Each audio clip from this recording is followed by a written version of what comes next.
So let's write this same code in the class component है, हमने यहां पर नाम लिख लिया counter class dot tsx। Class component में स्टेट को मैनेज करने के लिए आपको एडिशनली कोई हुक रिक्वायर्ड नहीं है।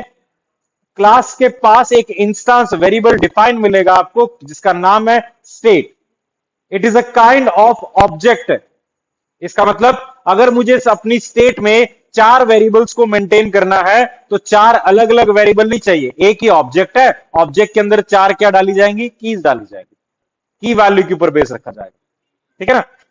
स्टेट नाम से एक कंपोनेंट, एक ऑब्जेक्ट आपको मिलेगा जिसकी वैल्यू फिलहाल ब्लैंक है, आपको बताना है कि मुझे क्या स्टोर करना है।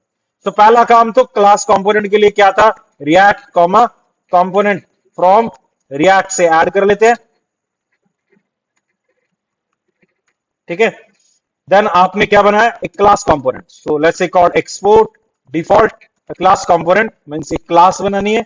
हमने नाम क्या रखा, counter class which extends another class called react dot क्या कंपोनेंट।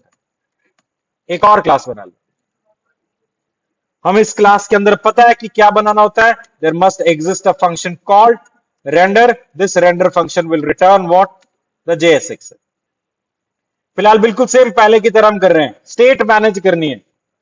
स्टेट मैनेज में हमें एक वेरिएबल रिक्वायर्ड है, तो वो वेरिएबल कहां बनेगा, स्टेट नाम से आप वेरिएबल को ओवरराइड करोगे और इसके अंदर आप अपना वेरिएबल डाल दोगे। एक ऑब्जेक्ट है, सो काउंटर कॉलन 1 हमने क्या बनाया, स्टेट नाम से एक इंस्टेंस वेरिएबल को एज एन ऑब्जेक्ट एक काउंटर नाम से वेरिएबल दे दिया विद द वैल्यू कॉल्ड 1 है।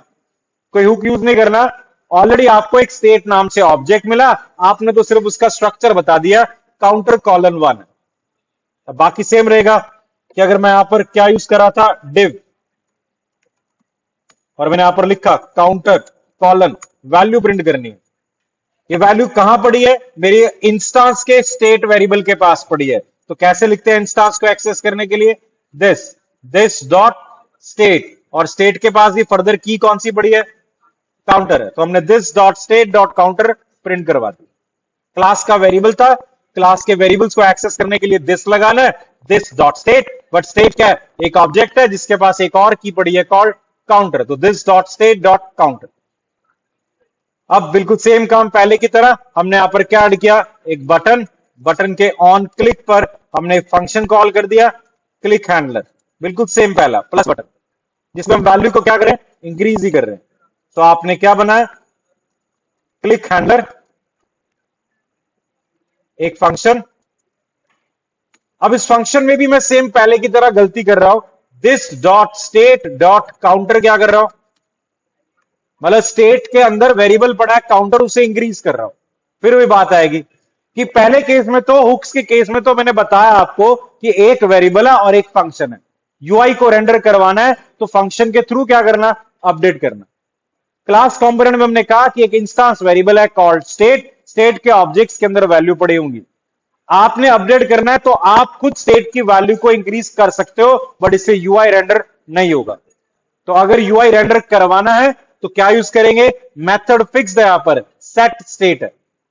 फिलहाल पहले इसी को अगर चलाकर देखे, काउंटर क्लास को हम अपने प्रोग्राम में ऐड कर रहे हैं। अब काउंटर क्लास में एरर है क्योंकि फंक्शंस को कॉल करने के लिए नाम रखा है, कुछ भी रख सकते हो, प्रीवियस स्टेट है, या हम डिफाइन करेंगे this previous state will return an object, return था तो पैरेंथेसिस में डाल दिया, और ऑब्जेक्ट का मतलब क्या लिखा, हमने बनाऊंगा मतलब।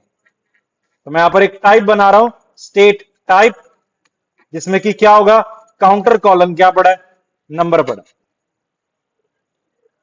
रिएक्ट कंपोनेंट जो जेनरिक क्लास में अवेलेबल है, फर्स्ट आर्गुमेंट से हम डिफाइन करेंगे प्रॉप्स का टाइप और सेकंड आर्गुमेंट से डिफाइन करेंगे स्टेट का टाइप।